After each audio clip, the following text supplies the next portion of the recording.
going? Rob here, MotoLabDirtBikes.com. This is going to be on how to remove your shock spring. For example, if you're shipping your suspension in and you're well out of the weight range and you know we're going to provide you with a new spring for your suspension, there's no reason to ship it. So you can easily remove that at home without literally one simple tool. Check out our other video on how to remove the shock from the motorcycle. Super easy on these PDS shocks. So this is, all new 2024 EXCF and XCW motorcycles.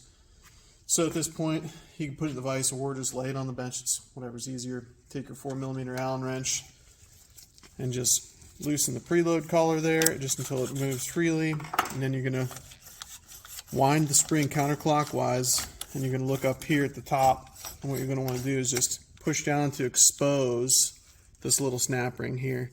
And you just find the opening, see a little opening right there, and you can literally just take your fingers like that, pull it off, and slide the whole assembly up. You might have to wiggle it past the rubber bumper right there, but that's it. So literally take that off. Now what you want to do is go ahead and put this stuff back on. If you're shipping it, right, make sure you include the snap ring and all the spring perches, so that when we provide you with a new spring, it's not just flopping and rattling on there. We'll be able to add the correct amount of preload. So there you go, super quick and easy.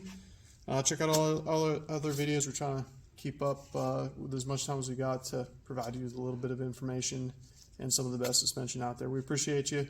Thanks for your time, and we'll see you on the next one.